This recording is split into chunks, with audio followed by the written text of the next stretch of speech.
Malinaw mga kababayan na baseless kasi. Wala man siyang ebidensya na sinuhulan ni Enrique Razon yung mga congressmen ng National Unity Party para isupport si Speaker Martin. Kasi wala pong rason. Sabi nga po ng kampo ni Speaker Martin, it is illogical. Bakit? Wala man kalaban, wala man gustong lumaban kay Speaker Martin para na gumastos.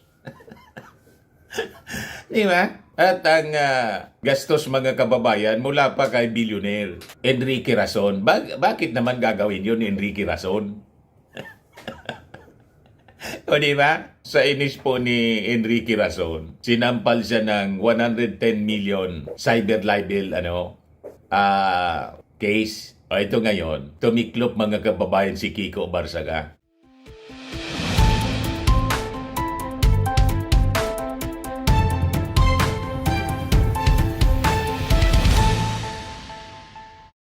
Hello po mga kababayan, si Dante Maravillas. Kain po tayo. Ano niya, Mr. Maravillas, yung pagkain mo ngayon? Yan po yung pagkain namin ngayon, oh. Healthy food. Fresh lumpia, tapos mang inasal chicken. Pero hindi man ito galing sa mang inasal. Basta grilled chicken pala, hindi mang inasal. Grilled chicken po. Yun, di ba? Tapos konting rice. Di chopstickaan niya, Mr. Maravillas. Ito yung uso ngayon para sosyal. Di ba? Ganon. Marunong din naman po ako mag-chopstick, oh. Di ba? Sarap. Tapos ito, kanin.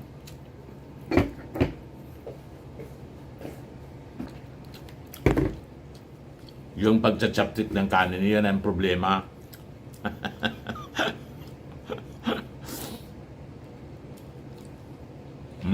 Pwede naman.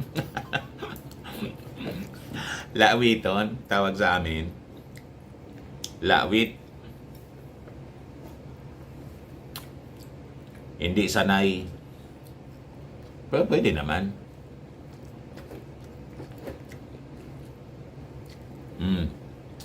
Sarap.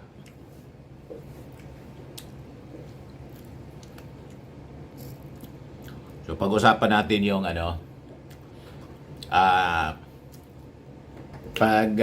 hingi ng apology ni Kiko Barsaga. Humingi po ng apology kay ultra-billionaire Enrique Razon. Yan kasi ang yabang-yabang eh. Yun pala mga kababayan, na-advisean siguro ng abogado. Wala tayo wala tayong kalaban-laban niya kay ultra-billionaire Enrique Razon. Sinampal siya ng cyber libel, 110 million. Siguradong talo, mga kababayan, itong si Kiko Barsaga. Yung salin niya, 5.5 million yata yon. Kung 5.5 million, pati sa abogado, wala siyang ibabayad.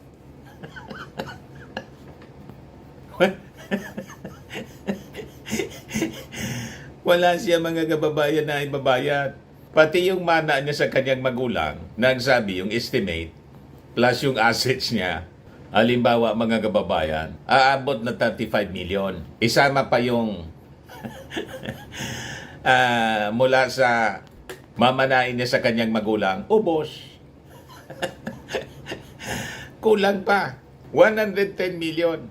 Cyber libel. Yung moral damages and exemplary damages mga kababayan na hinihingi ni Enrique Razon. Kaya biglang kumambyo. Yan, balita ngayon. Barsaga to apologize to Razon. Says personal grudge fueled attacks. Ano kayo ngayon yung mga walang tigil sa panggagatong kay Kiko Barsaga? Paya kayo, yung mga DDS po, ang gawin ninyo, magtulong-tulong kayo, mag-contribute kayo. Magbigay kayo ng tulong kay Kiko Barsaga para pambayad sa moral damages. O diba? Di ano niya, Mr. Maravillas, ang mangyayari. Wala pang reaksyon si Enrique Razon kung tatanggapin niya yung public apology ni Kiko Barsaga. Pero kung ako kay Razon, kay Enrique Razon, didiretsuhan ko po itong si Kiko Barsaga para madala. Masyadong mayabang, mga kababayan. Yun pala, titiklop lang naman. Ibigay ko muna sa inyo itong balita, mga kababayan. Yan sabi dito, Barsaga to apologize to Razon, says personal grudge fueled remarks. Cavite Representative Kiko Barsaga has vowed to personally apologize to business tycoon Enrique Razon Jr. after accusing the latter of bribing his former party mates at the National Unity Party, admitting that his statements were fueled by personal grudge. Barsaga, during the TNT podcast of columnist Ramon Tulfo and lawyer Clint Aranas, aired on Monday, was asked by a netizen if he regretted going up against Razon, whom he accused of bribing NUP members into picking former House of Representatives Speaker Ferdinand Martin Romualdez for the 2025 House Speakership race. Malinaw, mga kababayan, na baseless kasi. Wala man siyang ebidensya na sinuhulan ni Enrique Razon yung mga congressmen ng National Unity Party para isupport si Speaker Martin. Kasi wala pong rason. Sabi nga po ng kampo ni Speaker Martin, it is illogical. Bakit? Wala man kalaban, wala man gustong lumaban kay Speaker Martin para na gumastos. Di ba? At ang gastos, mga kababayan, mula pa kay billionaire Enrique Razon. Bakit naman gagawin yun, Enrique Razon? O di ba? Sa inis po ni Enrique Razon, sinampal siya ng 110 million cyber libel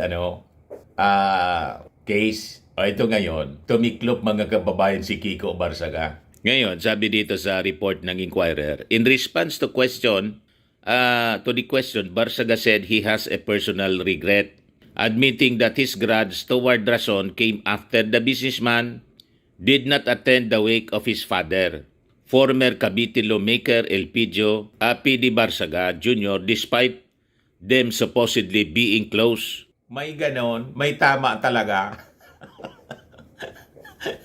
Hindi lang, mga kababayan, pumunta si Enrique Razon sa lamay. Gagawan niya ng ganung kwento. Di ba po? Kaya hindi dapat ito palampasin kahit public apology pa siya. Diretsuhan dapat ito ni Enrique Razon para madala. May tama talaga po. At saka, yung pagdalo po sa lamay, hindi man dapat yun pinipilit. Kung gusto, mga kababayan, tao, sabihin pang close. Paano kung may napaka-importanteng schedule na pinuntahan? Hindi nagawa, mga kababayan, na makapunta para makilamay yung ultra-billionaire. Dahil lang doon, gagawan niya ng ganung kwento, mga kababayan, sisiraan niya. Yung sabi po ni Meow Meow, well, actually, it's more of a personal regret rather than a regret right now, because the case, before it all started, it's a personal story. So my father was actually, I'm not sure how to say this, but he actually worked a lot with Razon. He actually really liked Razon. And then afterwards, nung namatay si Kong PD, we did not see Razon there, sabi ni Kiko Barsaga. I was actually looking forward to seeing him in my father's funeral, but he was not there. So I was wondering why. And then eventually, that turned into a personal grudge against Razon because I was wondering why he was so close to my father, or my father believed he was so close to him, but he did not even bother to show up. Ganon kababaw, mga kababayan, yung paliwanag ni Kiko Barsaga. Malamang hindi man totoo, gumawa lang ng kwento para may rason siya, mga kababayan. Hindi naman masyadong mapahiya sa kanyang statement ngayon na gusto niya daw na mag-apologize kay ultra-billionaire Enrique Razon. Pero ang totoo niyan, sa tingin lang natin inadvise siya ng abogado. Kasi anya, paano kanya niyan makakabayad ng hinihinging moral and exemplary damages? Napakalaki. 110 million lahat. Yung salin mo, 5 million plus lang. Ipaganon na niya, pati niyan yung attorney's fee ko, hindi ka makakabayad. Mag-apology ka na lang niya, humingi ka ng tawad. So sabi ni Barsaga, sinabihan siya ng kanyang tatay that everything that happens within the NUP happens with Rason blessing. And when the issue with Rason erupted, a close staffer of the older Barsaga said that the former lawmaker sent out letters to different people before he passed away. Among them was Rason. In the letter, Representative Barsaga said that his father supposedly asked Rason not to attend his wake as it may be a risk for him being a senior citizen. And then afterwards, recently, nung nagkaroon ng kinasuhan na ako ni Rason, I talked with one of my father's previous staff and yung kasama niya sa ospital noon, he actually sent a letter to all of us when he died. Me and my brother also, I believe, and to former Speaker Martin Romualdez, regarding what he plans for me and everything, his plans for the Dasma district that he would be living in case of his death. Tapos niya, pinakita din sa akin yung letter ni Kong PD kay Rason, and that's the one that involved Congressman PD telling Rason he has been thankful, he appreciates the opportunity being able to work with him.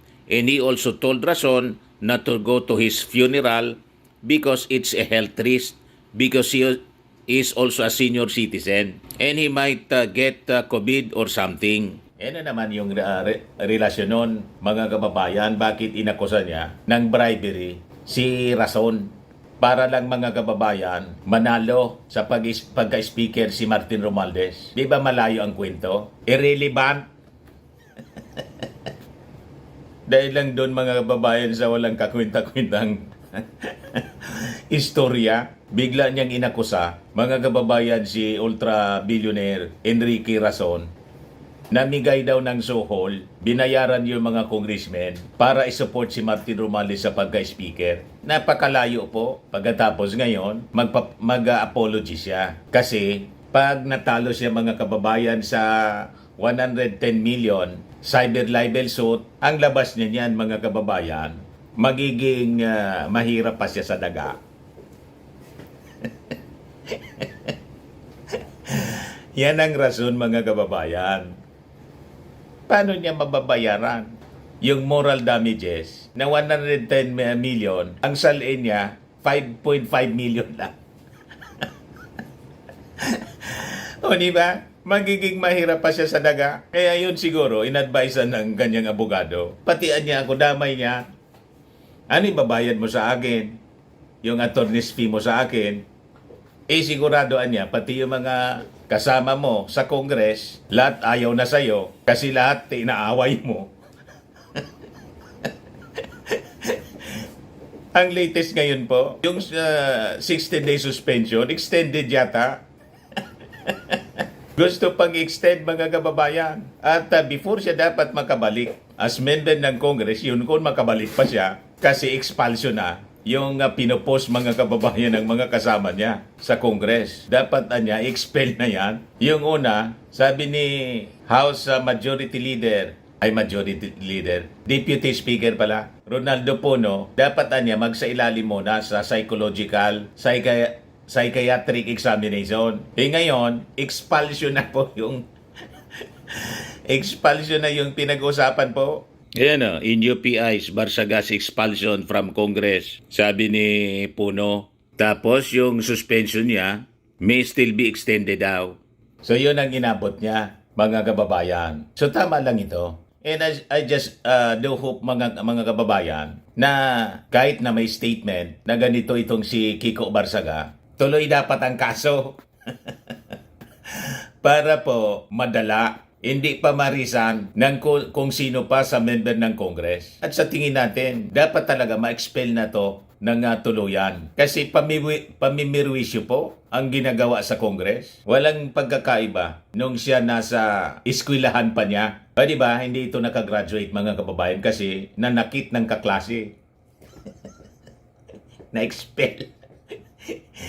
Ngayon, kung ano-anong pinagagawa mga kababayan sa Kongreso, pati si ultra-billionaire Enrique Razon, pinirwisyo, kinasuhan siya ngayon ng cyber libel. O di ba? Tapos ngayon, mag-apology daw siya, mga kababayan. Kaya sabi ng mga netizens, it's too late to make apologies for Razon. Mag-meow-meow ka na lang muna, sabi ni Usberets. Sabi ni Aldrin Sibilieha, bigyan ng aral yan, ituloy ang kaso. Dapat masampulan para hindi pamarisan. Sabi ni Lia Sim, apology accepted but lawsuit continued.